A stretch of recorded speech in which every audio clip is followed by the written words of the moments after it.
We are a species desperately searching for a mirror. We point our telescopes into the infinite dark, hunting for a second Earth. We look for the familiar. We look for thick atmospheres, flowing rivers, and rain clouds. We believe that if we find these things, we will find a sanctuary. A new home, but the universe has a dark sense of humor. It took our deepest desire and twisted it. It built a world that looks exactly like ours, but is fundamentally designed to kill us. Welcome to Titan, the largest moon of the ringed giant, Saturn, and the most dangerous imposter in the solar system. From a distance, Titan is beautiful. It is the only moon in the solar system shrouded in a thick, dense atmosphere. In fact, the air pressure on the surface of this alien world is actually higher than it is on Earth. If you were to stand on its surface without a pressure suit, your blood would not boil. Your lungs would not instantly collapse. You would feel a heavy, pressing atmosphere pushing against your skin. If you opened your eyes, you would see a landscape that feels startlingly like home. You would see towering weather systems. You would see flowing rivers carving through valleys. You would see vast, dark lakes reflecting the hazy orange sky. You would watch rain clouds gathering on the horizon. It is an entire world of weather and fluid dynamics. But do not be fooled. This is not a sanctuary. Titan is a twisted, toxic reflection of Earth. If you were to take off your helmet and breathe in that thick air, you would suffocate instantly in a sea of nitrogen and methane. If you held out your hand to catch a falling raindrop, you would not feel the life-giving touch of water. The rain on Titan is liquid methane and ethane. It is liquid natural gas falling from a toxic sky. Because of the low gravity and thick air, these drops are massive and they fall in terrifying, agonizing slow motion. It is a heavy, silent, poisonous drizzle. And then there is the cold. The temperature on Titan sits at a permanent, mind-numbing -179 degrees Celsius. At this extreme temperature, the bedrock of the moon, the very ground you are walking on, is not rock at all. It is water ice, frozen so completely and fundamentally that it behaves exactly like solid granite. If you decided to approach one of those vast, dark lakes, if you decided to dive into the liquid natural gas, you would not simply freeze.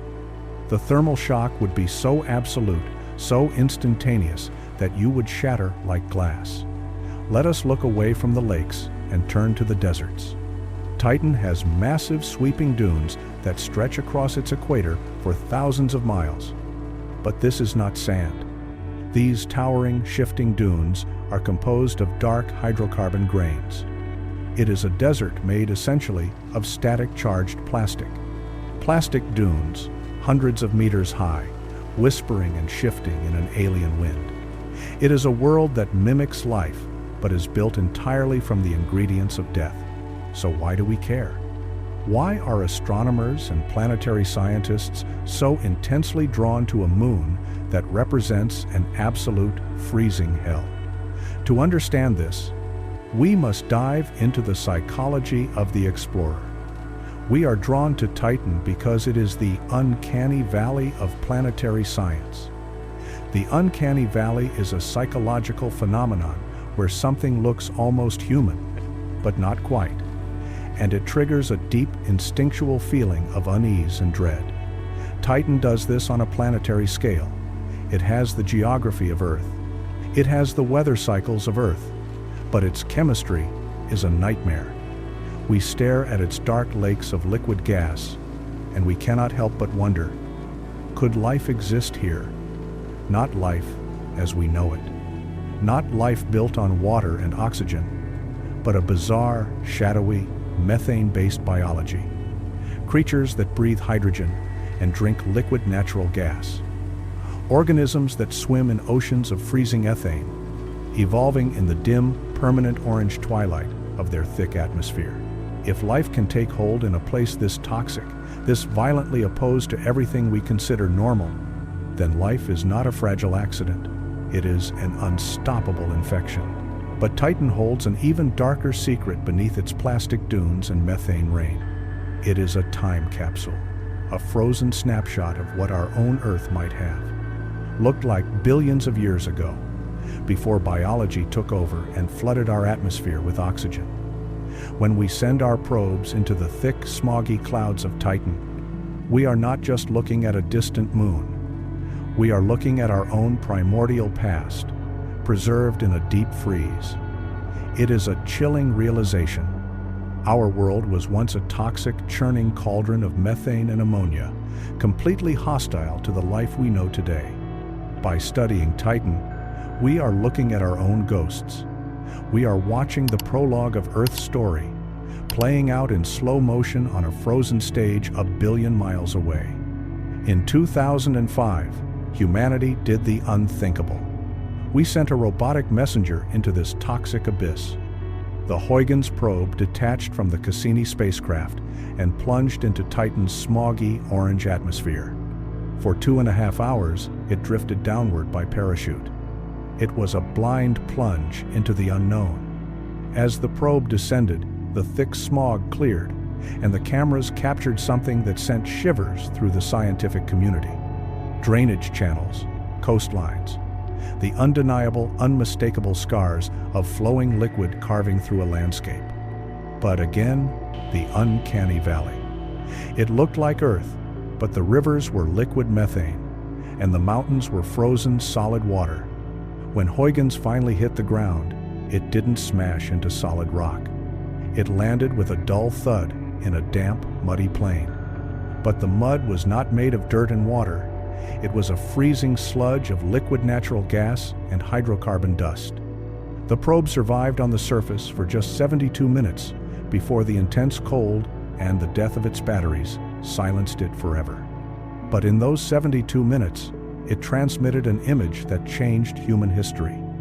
A single photograph from the surface of an alien moon. You look at the picture, and your mind tries to make it familiar. You see a flat plain littered with smooth, rounded pebbles. The sky above is a hazy, glowing orange. It looks like a dry riverbed in the deserts of Earth. It looks incredibly, beautifully normal. But the pebbles are made of water ice, rounded and smoothed by decades of flowing liquid methane. The orange sky is a thick layer of toxic smog, and the temperature is a paralyzing -179 degrees. The psychology of looking at that photograph is deeply unsettling. We expect alien worlds to look alien. We expect jagged craters, barren gray dust, or violent volcanoes. But Titan presents us with a quiet, muddy riverbed. It lulls us into a false sense of security. It makes us feel safe, right up until the moment we realize we are looking at an environment that would instantly shatter our bodies and suffocate our lungs. It is the most dangerous kind of trap, the one that feels like home. And yet, there is a final tragic irony to the story of Titan. A cosmic plot twist that makes this toxic moon even more mesmerizing. Right now, Titan is a frozen nightmare, but it will not be frozen forever. Billions of years from now, our yellow sun will begin to die. It will run out of hydrogen fuel. It will expand. It will become a bloated, angry red giant. As it expands, it will swallow Mercury. It will swallow Venus. It will swallow the Earth, boiling our oceans and erasing every trace of human history in a fiery apocalypse. But as the inner solar system burns, the outer solar system will thaw. The dying sun will push its warmth outward across the freezing voids until it reaches the orbit of Saturn. And for a brief, beautiful moment in cosmic time, Titan will wake up. The temperature will rise. The mountains of water ice will begin to melt. The methane will boil away into space, and liquid water will pool on the surface. For a few 100 million years, Titan will shed its toxic skin and become a true water world. A second Earth, born from the ashes of the first. Perhaps, in that brief window, the complex organic molecules that have been raining down on Titan for billions of years will mix with the newly liquid water. Perhaps life will spark in those warm, shallow seas. A new genesis, taking place on a moon around a ringed gas giant, long after the original Earth has been reduced to a scorched cinder. It is a beautiful, melancholic thought. The universe destroys, but it also recycles. The psychology of the people who study Titan is the psychology of extreme patience. They know we cannot live there. They know that if we ever walk on those plastic dunes, we will do so trapped inside heavy, heated pressure suits, separated from the toxic environment by thick layers of glass and steel. They know it is a deadly imposter, but they also know that it holds the secrets to our past, and perhaps the keys to a very distant future. Titan is a masterclass in the deceptive beauty of the cosmos. It reminds us that the universe is not bound by our definitions of life and death. It builds rivers of poison. It sculpts dunes out of plastic. It hides primordial soup in a deep freeze. We will continue to point our telescopes at that hazy orange sphere. We will plan new missions. We will design drones like the Dragonfly rotorcraft to fly through its thick, heavy air, soaring over the methane lakes and landing on the freezing, static-charged sands. Because we cannot look away from the mirror, even when the reflection is toxic, even when the reflection is deadly. We are drawn to the uncanny valley of the cosmos. We are drawn to the beautiful, terrifying, impossible moon that dares to wear the mask of our home.